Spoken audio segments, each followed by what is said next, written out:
Assalamualaikum warahmatullahi wabarakatuh.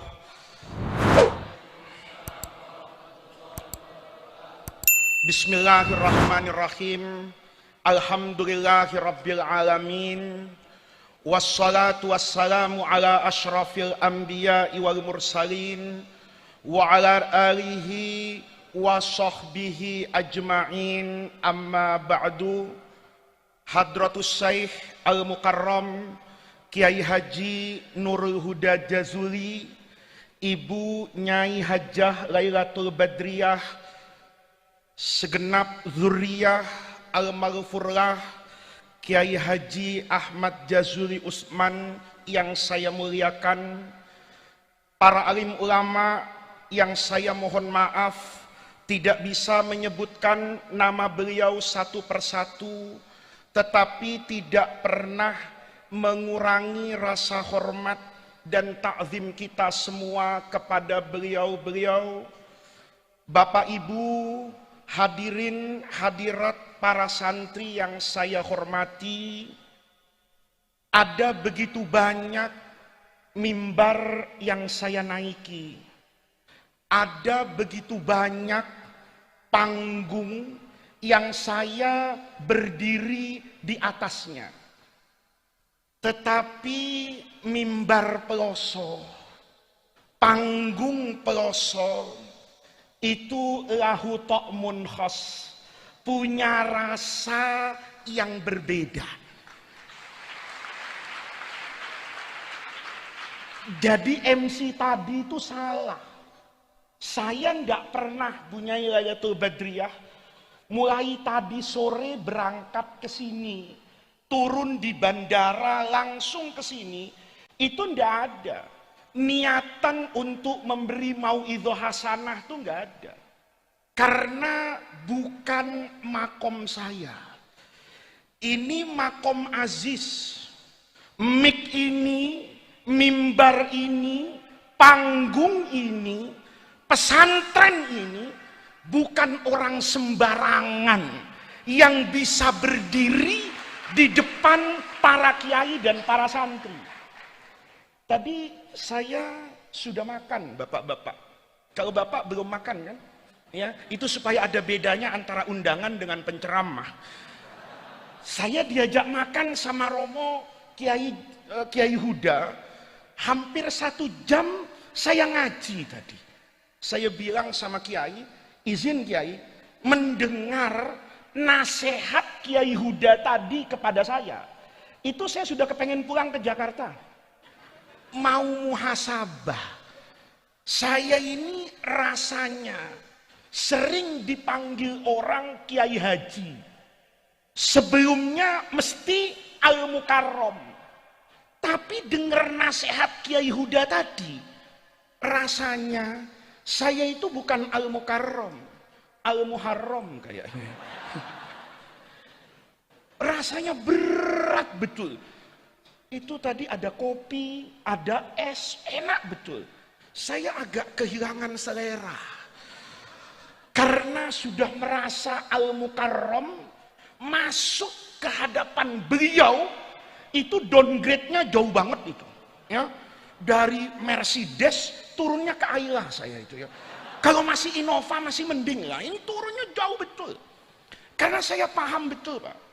Pesantren ini itu punya arti yang tersendiri buat saya.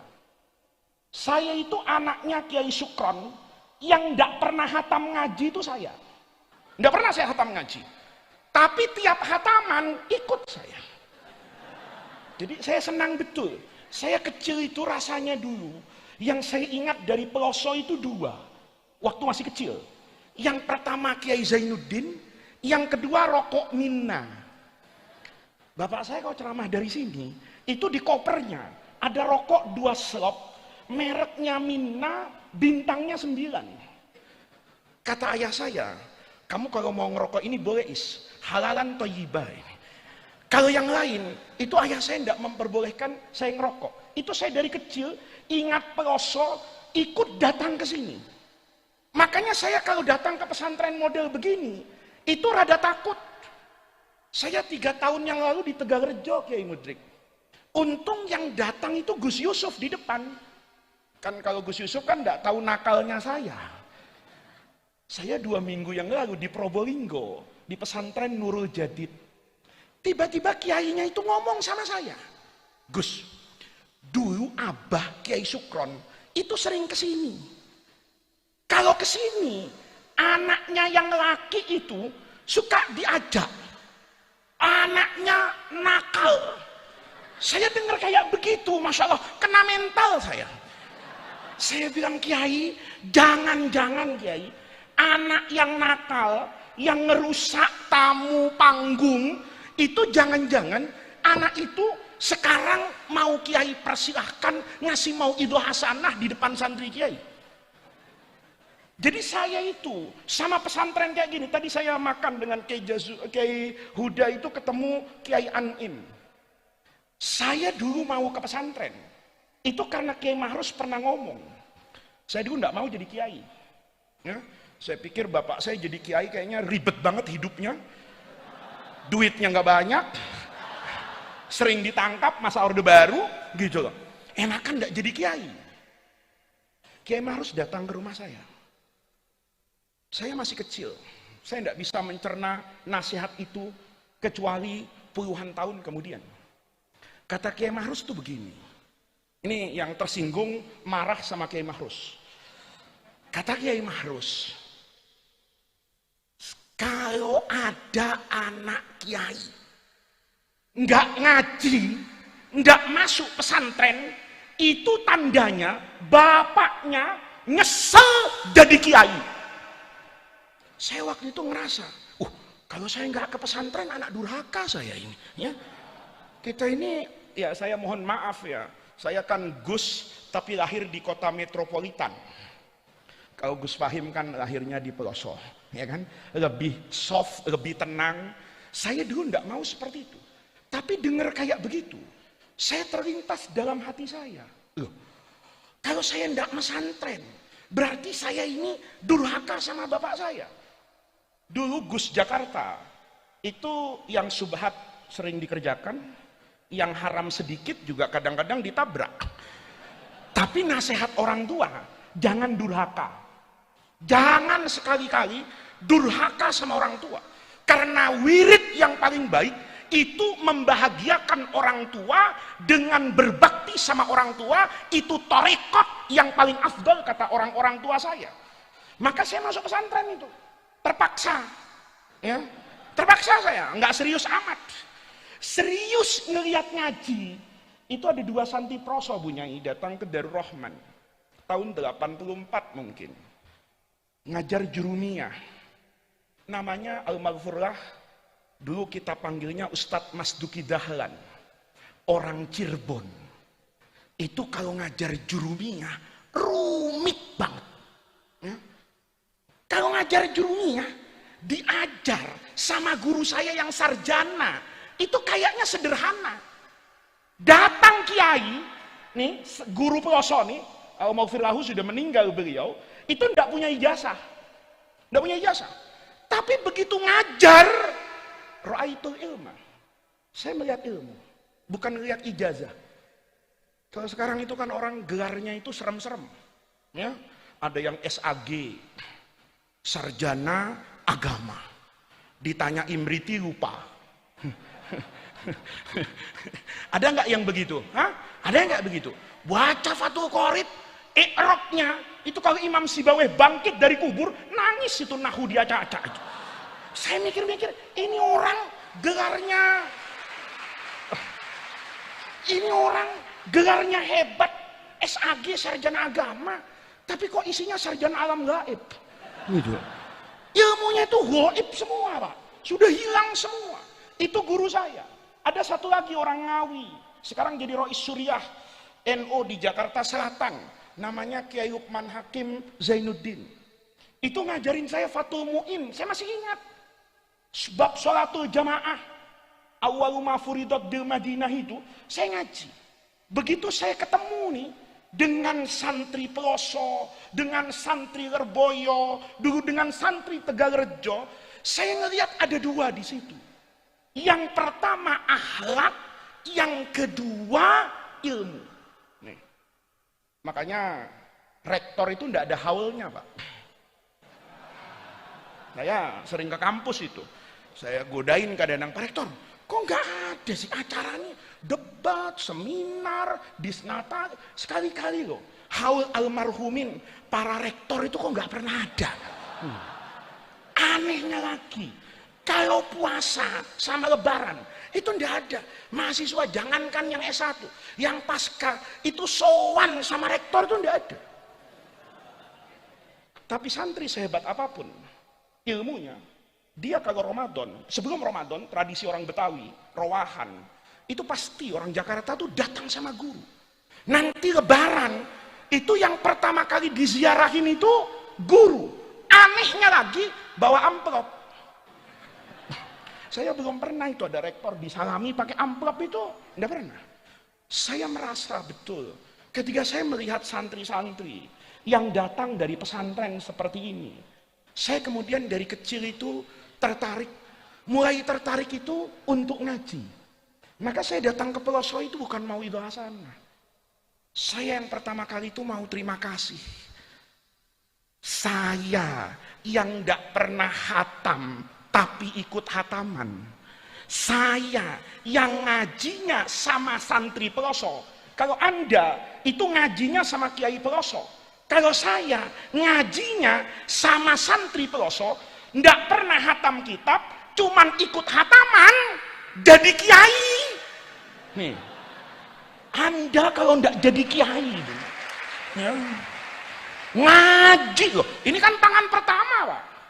Kalau saya kan sudah tangan entah tangan keberapa itu nyampe ke saya itu Fatul Mu'in itu. Secara sanad, saya bukan sanad yang ahli, karena lewat murid. Sementara Anda itu sanatnya sanat Ali itu, ya di atas kutubus sittah itu untuk cari sanat kayak begini, gitu. Kalau saya yang cuman begini jadi kiai, Anda enggak jadi kiai, itu bahasa Arabnya takdir. Ya, itu bahasa hikamnya arih nafsaka minat tadbir. Enggak usah atur-atur Allah. Yang hataman ikut hataman jadi kiai, yang hatam belum tentu jadi kiai. Itu saya belajar dari pesantren, Pak. Pesantren itu, maka saya datang ke sini itu, yang pertama itu ini, Pak. Saya ingin berterima kasih. Saya ingin berterima kasih bahwa tradisi yang sederhana, ini penting. Ilmu belakangan. Hikmat, percaya sama guru, itu memberikan makna yang luar biasa. Dulu, ini nggak mau idhah, saya udah janji nggak mau idhah nih, curhat, ya kan? Curhat, cerita aja. Saya dulu kalau datang ke pesantren kayak begini nih, ke Peloso, ke Tebuireng, saya masih ingat betul, ke Kerapia, ke Ali Maksum, ke As-Safi'iyah di Sukorjo, Kiai As'ad di Nurul Jadid pada masanya, di Genggong, pokoknya muter lah pesantren untuk Garejo semua itu, ya Sarang. Bapak saya itu tahu, saya itu santri Protestan. Suka protes, ya. Alhamdulillah kalau santri Peloso ini santri sami'na wa atokna. Saya ini dulu kecil itu dididik dengan madhab sami'na wa pikir-pikir. Jadi kalau dikasih tahu bapak, itu bapak ngomong 1, saya ngomong 3, ya. Bapak ngomong 3, saya ngomong 6. Tapi ada satu yang bapak saya bilang, jangan bantah saya. Kalau saya datang ke pesantren seperti ini, kata bapak saya itu cuma 1, nurut ya. Saya masih kecil, nurut ya. Yang lain boleh nggak nurut, tapi yang ini nurut. Apa, Bi? Kalau kamu nanti ketemu kiai, ketemu orang alim, pesan bapak saya ada 3. Yang pertama tatap matanya, yang kedua cium tangannya, yang ketiga ini yang berat buat anak Jakarta dulu. Kalau diludahin, saya ini tidak bisa bahasa Jawa, Pak. Tapi diludahin saya paham bahasa Arab, diidoni. Ya, mudah-mudahan lalu ibdalnya benar nih ngomongnya nih ya. Ya, makhraj hurufnya mudah-mudahan benar ini. Diidoni. Mangap ya. Saya waktu itu kaget betul. Bagaimana mungkin ludahnya orang kok harus masuk ke mulut saya? Saya kan tidak tahu ini higienis atau enggak, ada covid atau enggak. Kalau di swab saya pulang kan begitu kalau kemarin. Pokoknya kata bapak saya gitu, matanya lihat, tangannya cium. Nanti kalau tiba-tiba kiai mau meludahin kamu, ngidoni, buka mulutmu. Kamu boleh nggak nurut sama saya dalam banyak hal, tapi dalam satu hal ini percaya, tidak ada bapak yang tidak bermimpi anaknya menjadi lebih sukses dari bapaknya. Nurut saya. Sami'na wa ata'na. Tidak pakai protes tuh. Saya tidak bisa paham. Hingga besar ada dua orang memberi warna dalam hidup saya. Yang pertama pada masanya Mufti Agung di Mesir, Profesor Ali Jum'ah. Yang kedua di Syria, Allahumma gfir lahu, Profesor Muhammad Said Ramadan Al-Buti. Dari beliau berdua, saya bisa memahami betapa luar biasanya tradisi orang tua di Indonesia, tradisi Ahlus Sunnah di Indonesia yang percaya betul dengan makna barokahnya guru. Jadi Anda biar hafal alfiyah dari belakang, biar hatam ngaji, tapi tidak percaya dengan barokah dan keistimewaan guru, ilmu Anda itu tidak banyak manfaatnya dalam hidup ini. Saya merasakan betul, Pak. Sehari Jumat tuh bilang gini satu hari, kamu nanti Muhammad kalau ketemu dengan orang alim sama dengan bapak saya, cuma dibalik, cium tangannya, tatap matanya, tidak pakai idoni. Ya, ini saya ceritakan supaya kalau riwayat hadis tuh riwayatnya sahih, Pak. Ya, nggak ada ziyadatur rawi ini, nggak ada ini. Ya, diriwayatkan kama kana Asma. Kata beliau, saya tanya, walima Maulana, kenapa?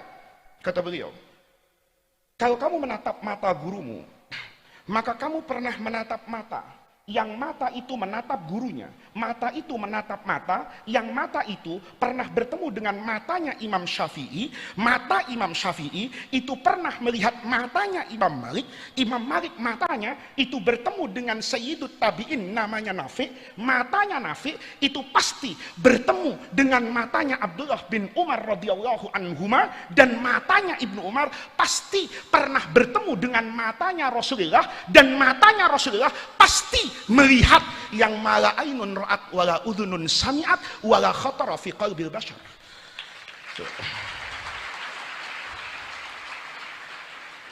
Jadi besok pagi gurumu tuh dilihat matanya, ya.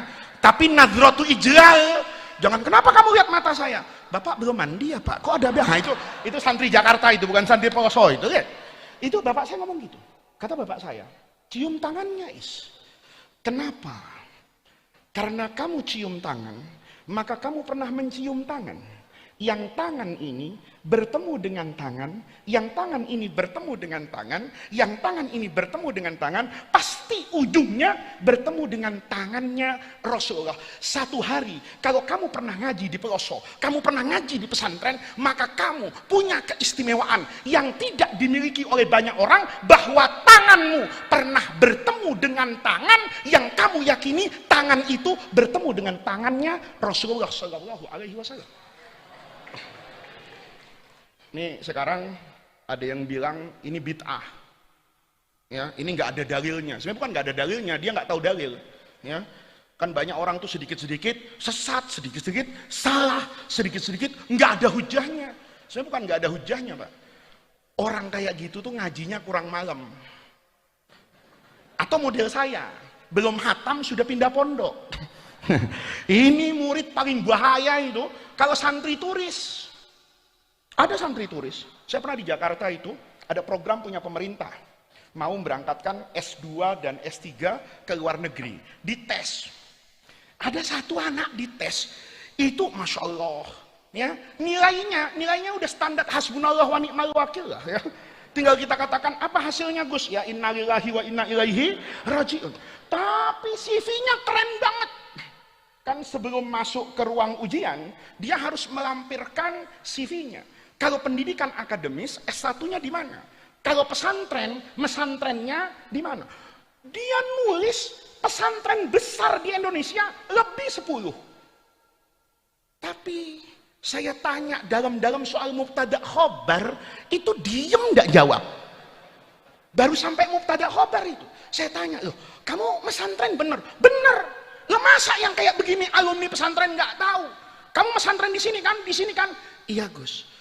Tapi masalahnya di pesantren yang pertama itu seminggu saya.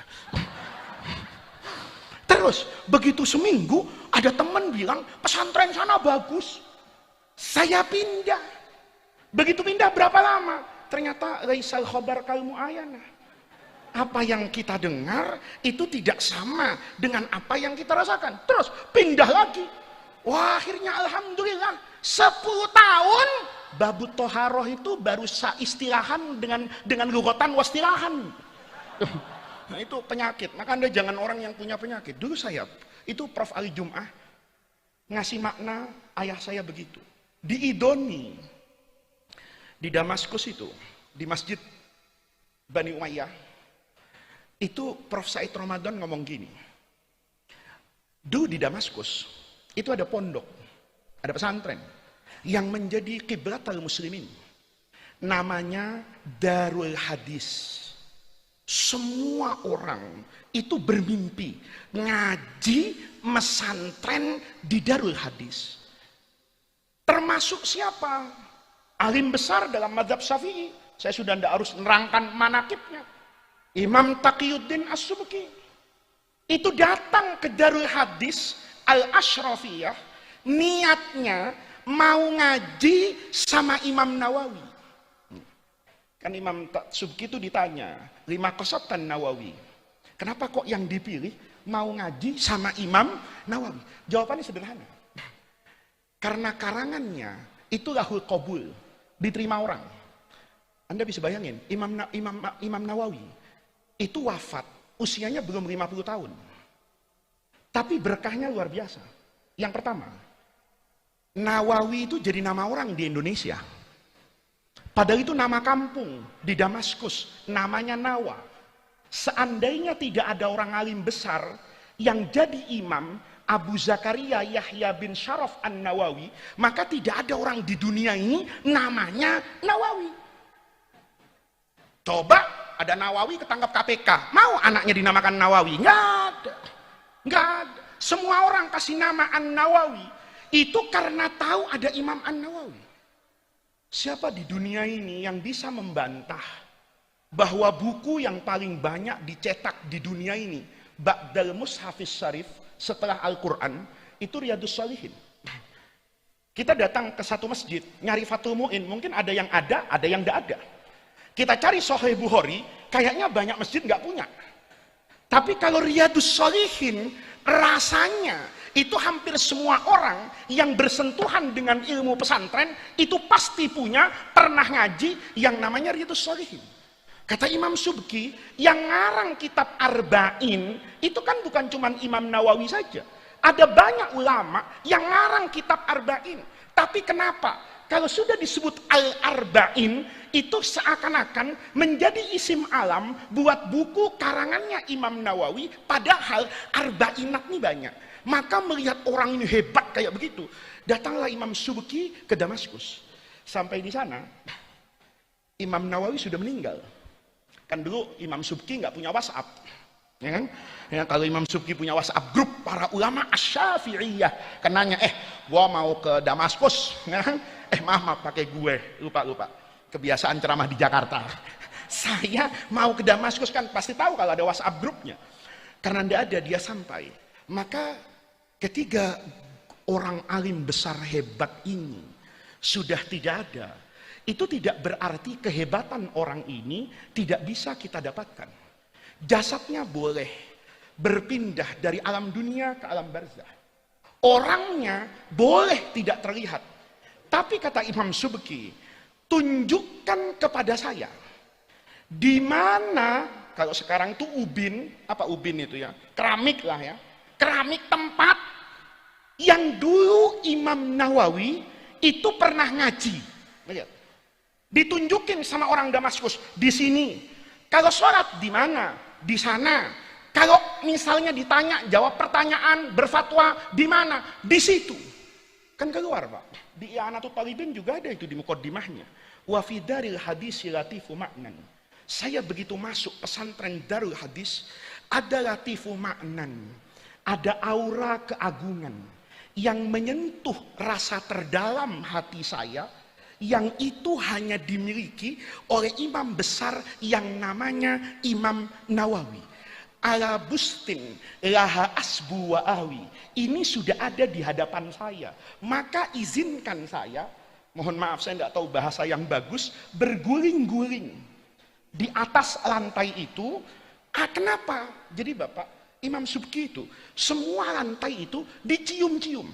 Bahkan dalam banyak riwayat, ya tamarruhud dabbah. Kayak kucing kalau dimandi itu, ya. Kucing kan kalau habis junub begitu tuh, langsung di pasir ya. Mudah-mudahan santri Peloso tidak ada yang kayak begitu ya. Itu ya tamarruh itu muter-muter. Ditanya sama muridnya, Anda alim besar, apa yang Anda lakukan di sini?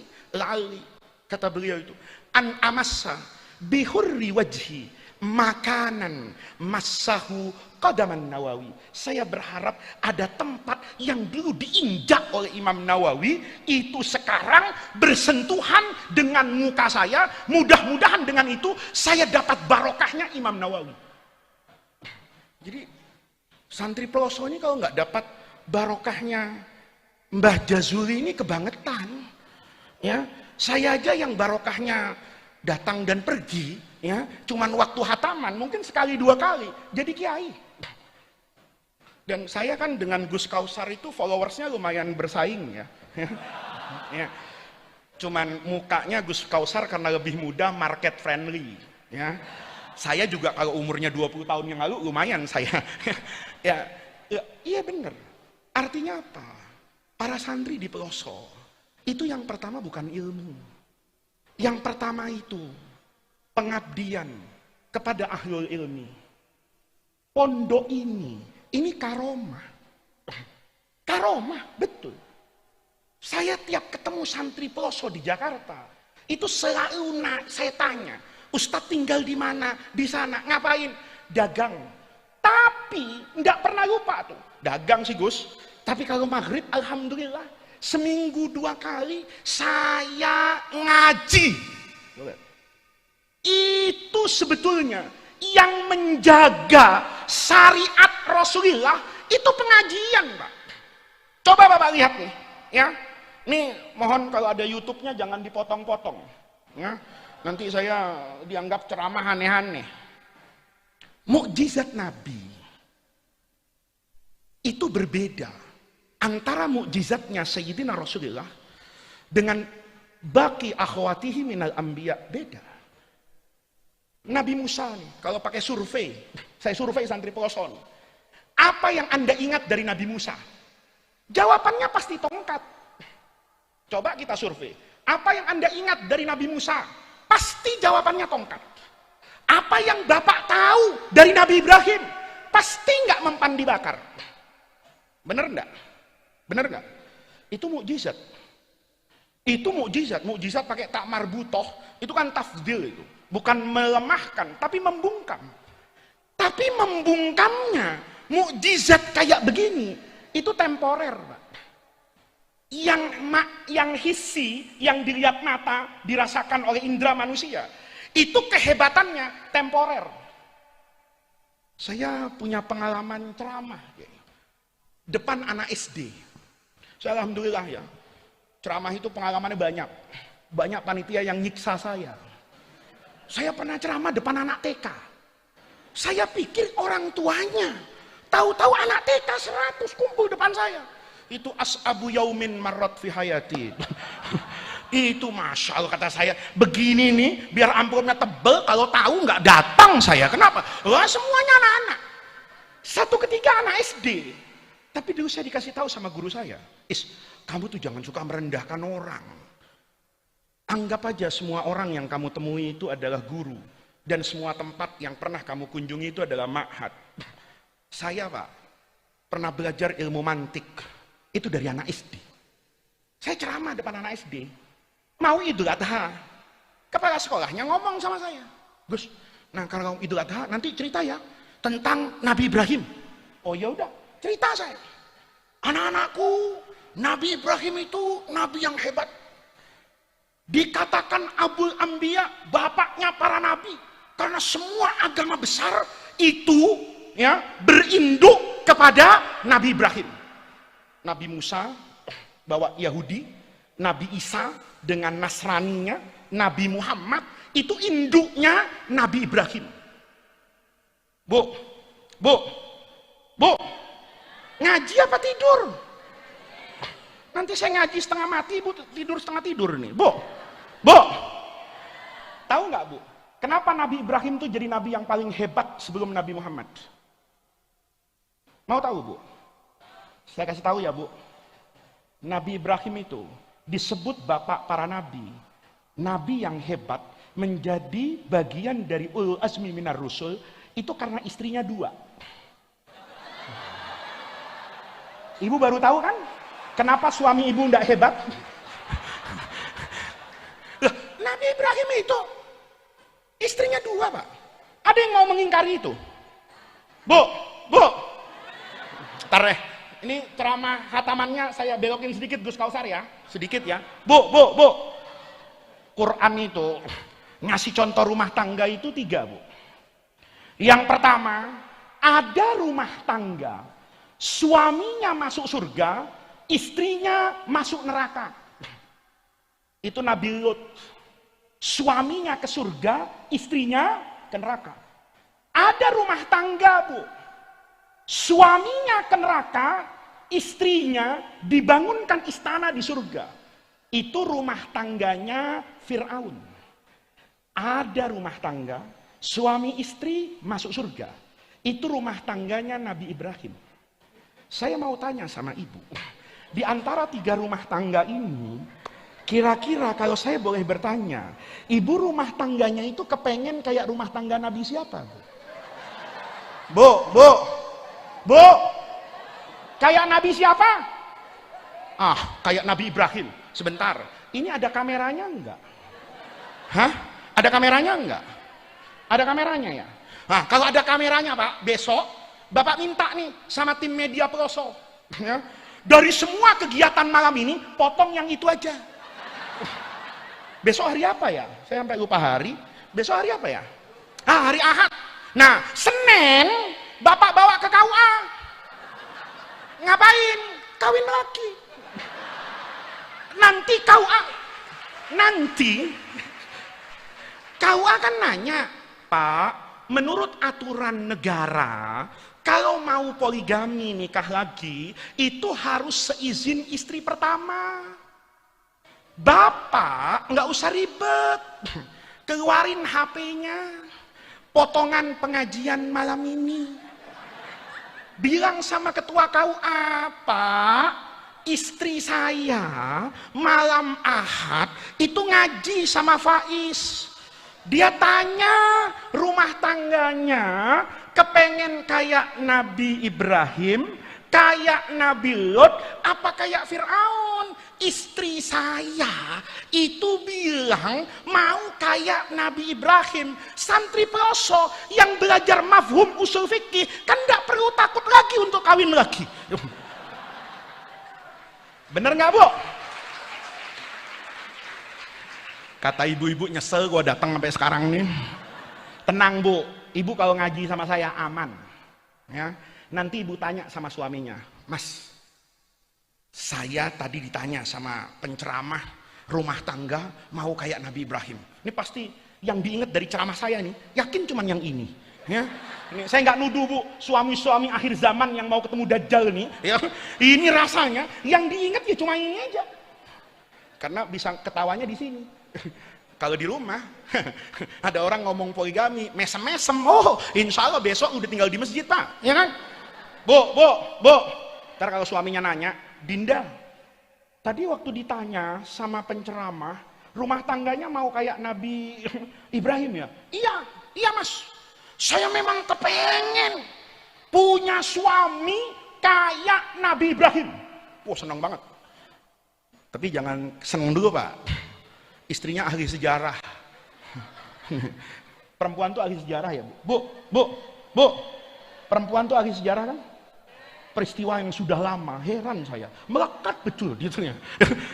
Ini ahli sejarah. Maka karena ahli sejarah ngomong dia, Mas, Nabi Ibrahim itu nikah kedua itu setelah tidak mempan dibakar oleh Raja Namrud.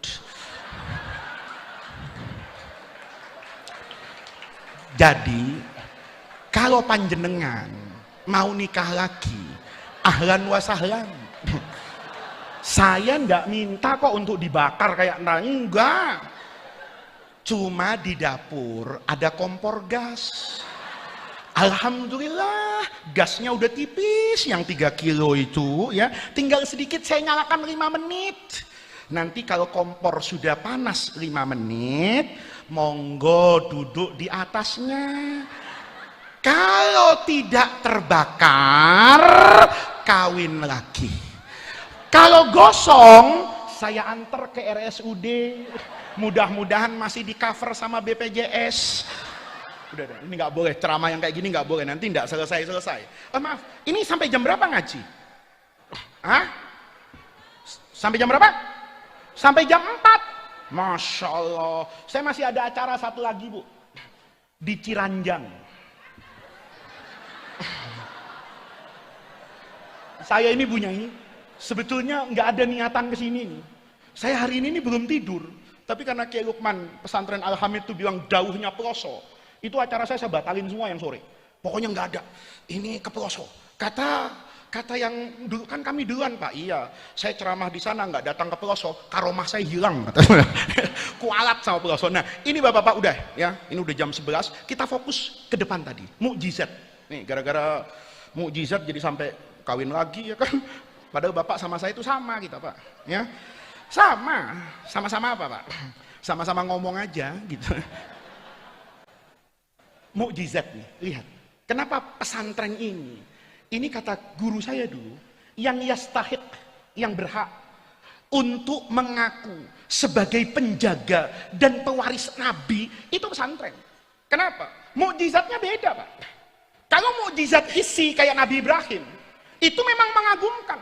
Melawan kebiasaan, melawan hukum alam. Orang semua tahu kok yang namanya api itu panas. Sudah panas, membakar. Tapi berhadapan dengan Nabi Ibrahim, yang panas jadi dingin, yang membakar jadi aman. Hebat nggak? Hebat nggak? Hebat! Saya ceramah depan anak SD. Lupa saya. Kalau anak SD sekarang tuh generasi Samsung dan generasi iPhone. Ada anak satu saya ceramah begitu, angkat tangan interupsi. Baru kali itu saya ceramah diinterupsi orang. Saya baru kali itu seumur hidup ceramah diinterupsi orang, ya baru kali itu. Angkat tangan dia. Pak, saya mau ngomong.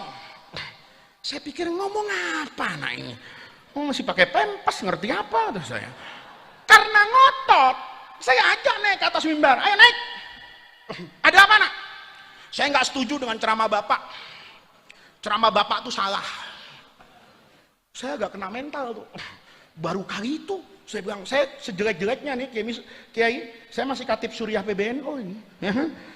Paling nggak masih ada ilmu-ilmunya dikit, disalahkan sama anak SD. Saya tanya, kenapa nak? Begini Pak, kalau ukuran kehebatan orang itu diukur karena nggak mempan terbakar, maka Bapak katakan Nabi Ibrahim hebat, maka hari ini Nabi Ibrahim itu sudah sama tetangga saya.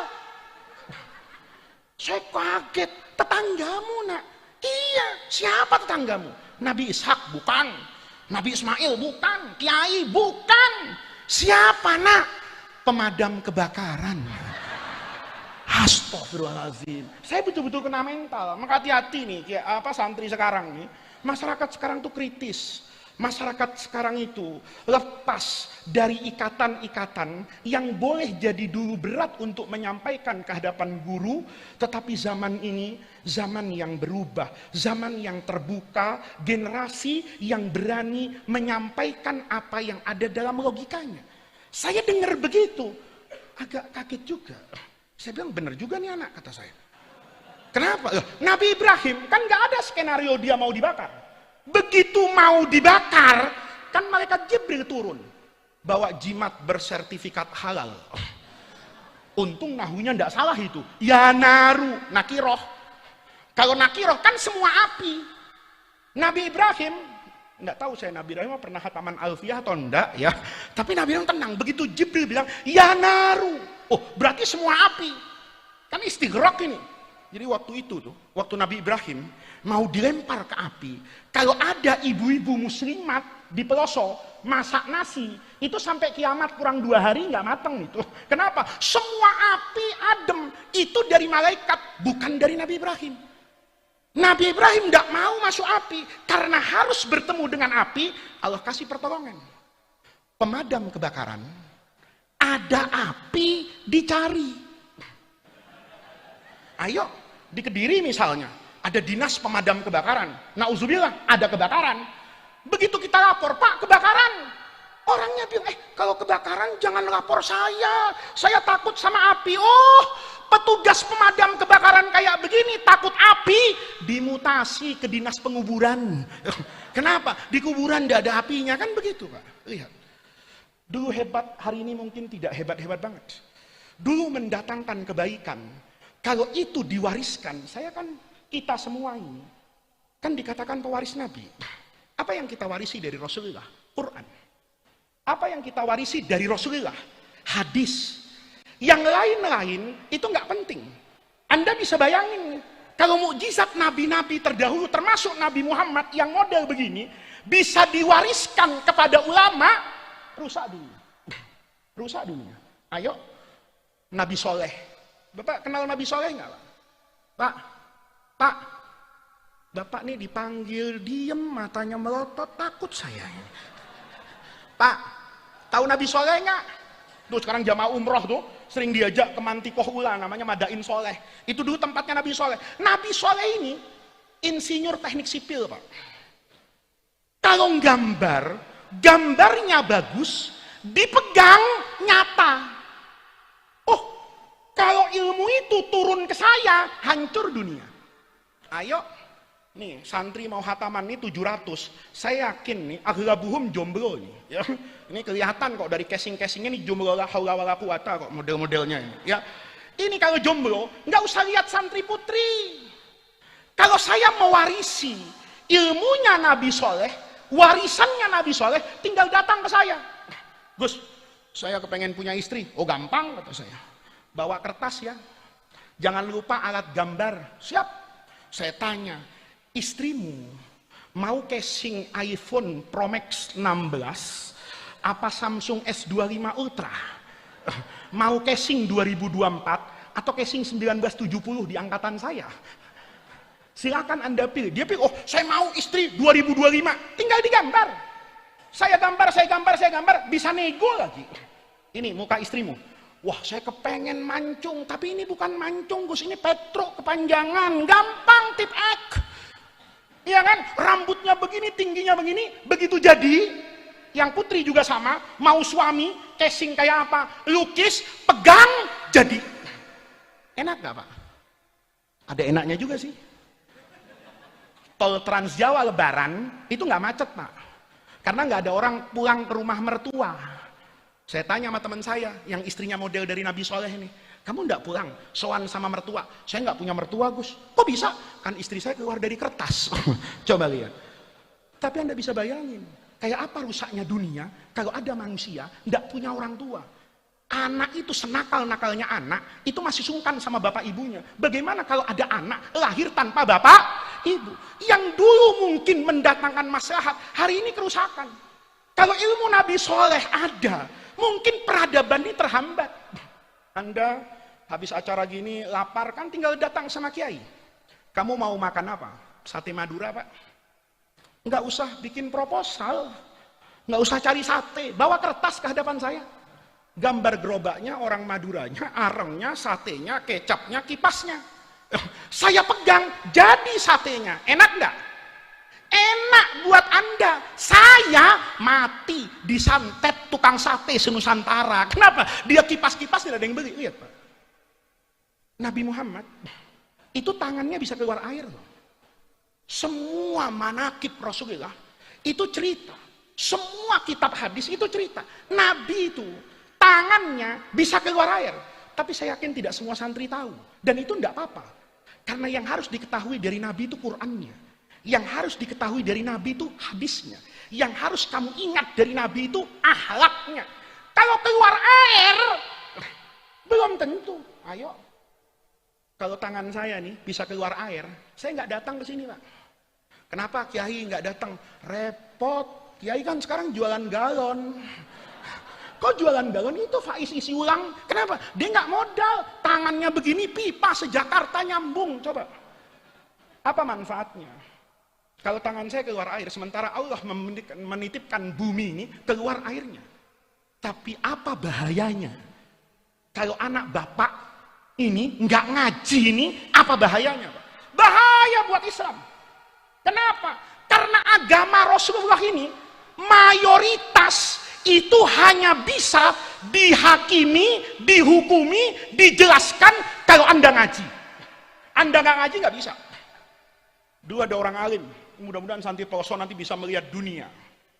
Di Abu Dhabi, itu ada Syekh Mahfud bin Bayyah, Abdullah bin Mahfud bin Bayyah, orang Mauritania.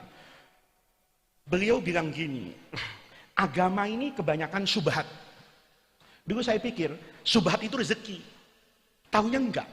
Kata beliau, ketika Rasulullah bicara al-halalu bayyinun, wal haramu bayyinun, riwayat Bukhari Muslim, wa bainahuma umurun mustabihat, riwayat Bukhari, wa bainaha musabbahat, ini sama maknanya, di antara yang halal dan haram, itu ada apanya itu? Yang syubhat.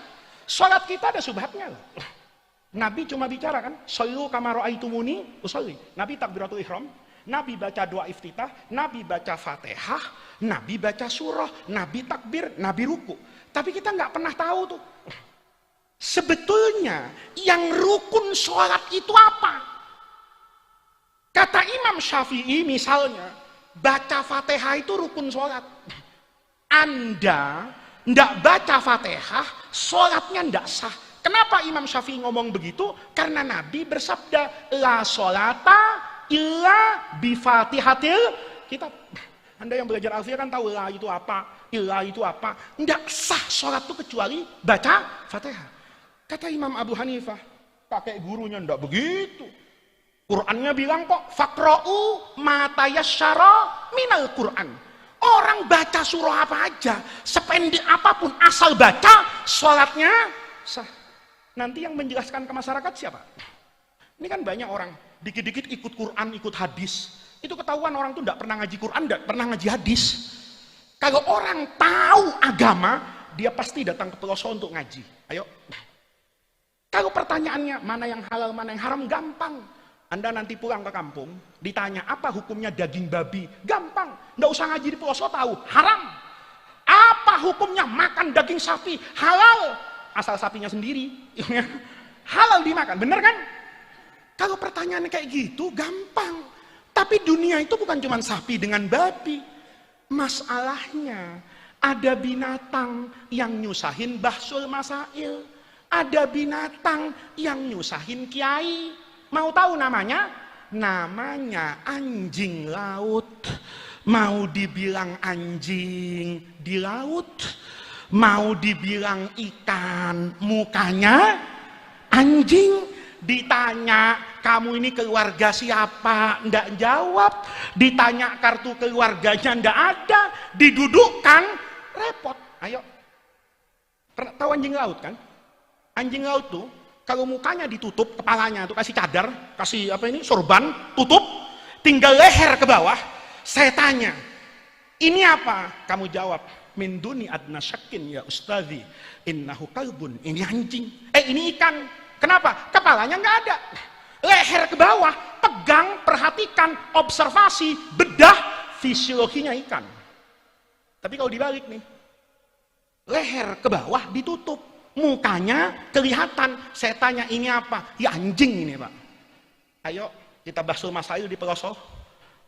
Sampai Nabi Isa mau turun, ya, itu ndak akan ada hukumnya.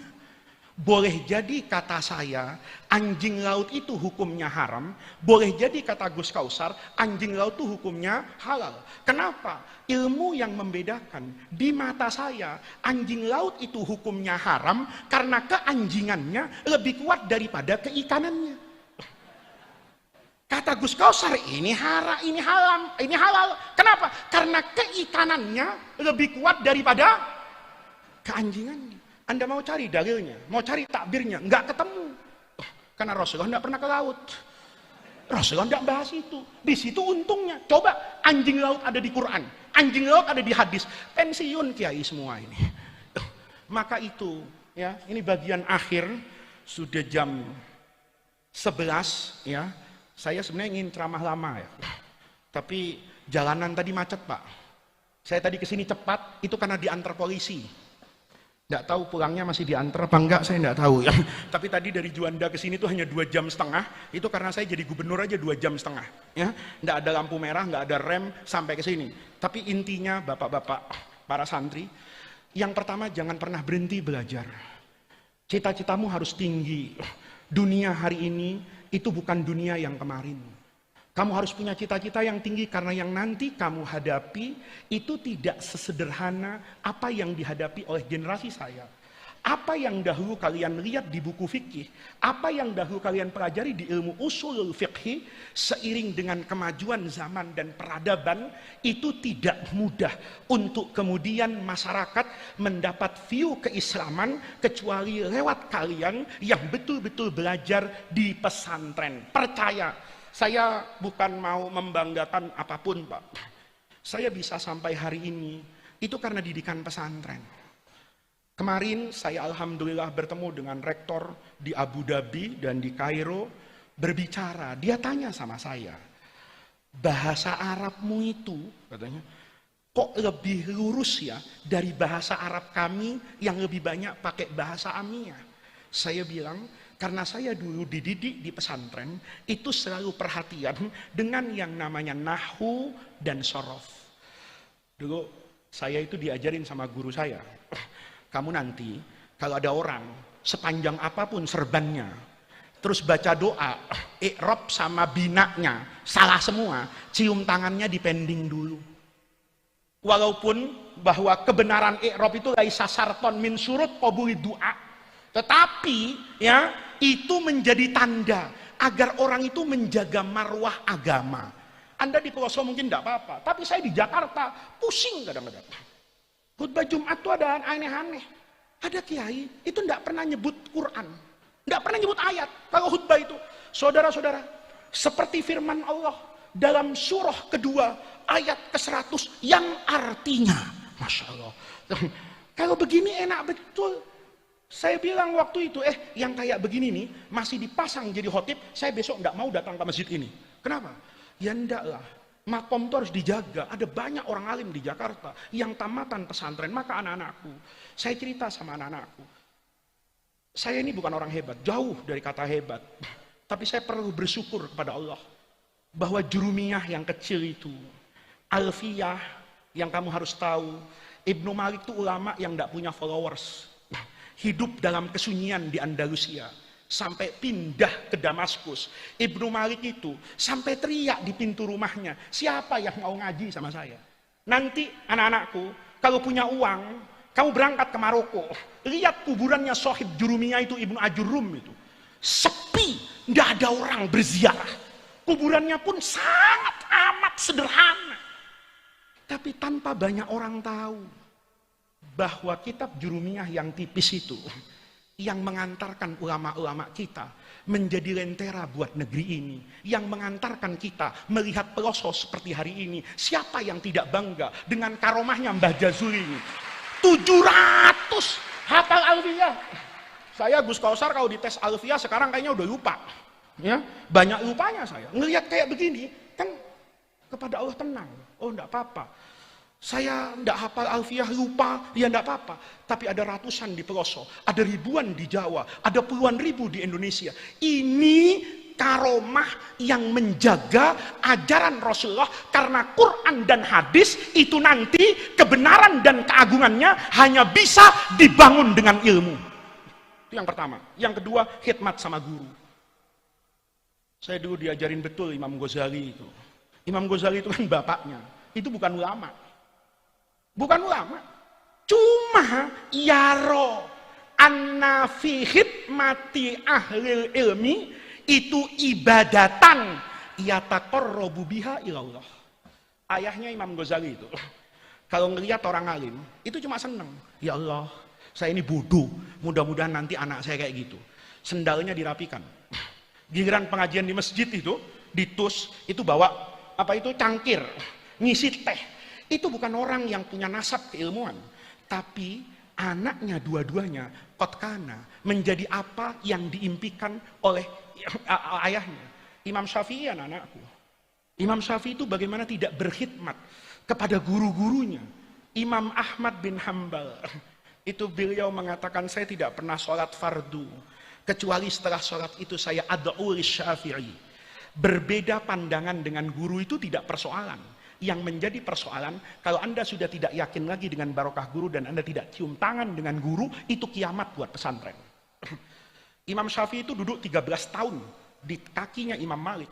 Imam Malik punya mazhab namanya Amalu Ahlil Madinah, yang dia bantah hadis yang dia riwayatkan sendiri, khiyar majlis al-bayyi'ani bil khiyari malam yatafarraqo rawahu Malikun an Nafi' an Ibni Umar. Itu ditolak sama Imam Malik karena bertentangan dengan tradisi Madinah. Imam Syafi'i 13 tahun duduk di kakinya Imam Malik bikuli ijlal. Walaupun nanti beliau katakan tidak begitu guru. Amalu ahlil Madinah itu tidak mungkin karena sahabat tafarroku. Dia mengoreksi pandangan gurunya berbasis ilmu ahlan wa sahlan. Tetapi Imam Syafi'i tidak pernah mengurangi rasa hormatnya kepada Imam Malik. Yang terakhir anak-anakku, dunia berputar. Kita janji ya, satu hari cerita Hammad bin Abi Sulaiman dengan Imam Abu Hanifah itu terulang kembali. Imam Abu Hanifah itu jadi imam, Pak. Itu karena gurunya sakit. Hammad bin Abi Sulaiman itu, dia pilih dari sekian banyak orang alim di Baghdad. Hatinya itu cocok betul dengan Hammad bin Abi Sulaiman ngaji. Satu ketiga, Hammadnya itu sakit.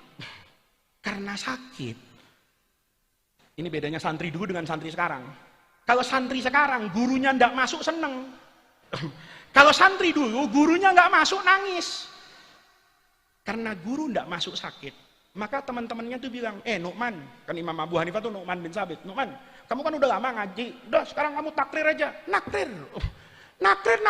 kata orang, kok enak juga ini Nu'man ngajar. Lama-lama nggak terasa dia ngajar. Gurunya datang, dia lihat dari jendela, subhanallah, Nu'man yang dulu di kaki saya ternyata hebat. Kata Ahmad, mulai sekarang majelis yang di sini, kan majelisnya banyak Pak, di majelis yang di sini saya udah nggak ngaji lagi. Yang ngaji kamu Nu'man. Ma'adzallah, nggak mungkin guru. Selama guru hidup mahayita, saya tidak akan berani untuk duduk di sini. Kata Hammad, kursi ini tidak Allah ciptakan untuk Hammad bin Abi Sulaiman. Kursi ini Allah ciptakan untuk ahlul ilmi. Ilmumu sekarang saya rasa sudah mengalahkan kehebatan saya. Maka engkau yang nanti jadi imam, saya jadi makmum. Saya berharap 10 tahun lagi saya duduk di bawah. Anak-anak peloso malam hari ini yang 700 itu ada duduk di atas mimbar. Mungkin punya pesantren, mudah-mudahan menurun seperti kiai-kiainya, membuka lembaga pendidikan. Mungkin anak-anakku ketemu saya di Jakarta sudah jadi rektor UIN. Mungkin ada yang jadi rektor UI. Negeri ini punya masalah yang tidak selesai-selesai. Penting untuk kita selesaikan dengan orang-orang yang berilmu, berlatar belakang pesantren. Karena di sini jiwa ragamu dididik. Disinilah Indonesia Raya itu terdengar. Bangunlah jiwanya, bangunlah badannya. Mudah-mudahan Allah Subhanahu wa Ta'ala menjaga pondok pesantren Al-Falah ini, menjaga para kiai, menjaga para ibu nyai, menjaga para dzurriyah, menjaga para asatidzah, dan menjaga para santri. Mudah-mudahan amal ibadah, thariqah yang tadi saya dipesan betul sama Kiai Huda, thariqatut ta'lim, ta'allum wa ta'lim, tarekatnya, wiridnya, belajar dan mengajar itu mudah-mudahan menjadi tawassul dan wasilah kita untuk mendapatkan khairat dunia wal akhirah. Mudah-mudahan pesantren ini Allah jadikan menjadi maqalan min ma'akil ilmi wal bayan. Ini menjadi manarotan min manarotil huda, min manarotil afaf, min manarotil tuqa. Mudah-mudahan kita yang pernah hadir ke pesantren ini, yang pernah menimba mutiara di pesantren ini, Allah bersamai dalam perjalanan hidup di dunia ini untuk kelak dikumpulkan bersama para guru-guru kita, para nabi dan para solihin dalam ridho Allah fil firdausil a'la. Kepada para kiai, terima kasih sekali atas kesempatan yang diberikan, atas undangan yang disampaikan. Mudah-mudahan Allah jadikan jam'ana hadza jam'an marhuma wa tafarruqana min ba'dihi tafarruqan ma'suma. Rabbana atina min ladunka rahmah wa hayyi lana min amrina rasyada. Allahumma la tahrimna khaira ma indaka li syarri ma indana. Kurang lebihnya saya mohon maaf. Wallahul muwaffiq ila aqwamit thariq. Wassalamualaikum warahmatullahi wabarakatuh.